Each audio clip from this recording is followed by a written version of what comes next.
বাবালে বাবা, বাইরে কি গরম রে। কাল থেকে আর স্কুলে যাব না আমি, কত গরম বাইরে বাবা। মাম্মাম, আমি স্কুল থেকে চলে এসেছি। ব্যাগটা রেখে দি, দাও একটু বসো। আমি একটা জিনিস বানিয়েছি তোমার জন্য, দাঁড়াও আমি আনছি।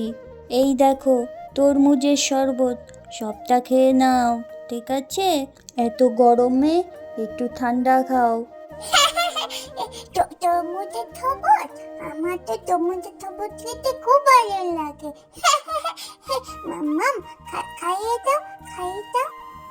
উম, আহ আহ তেতি।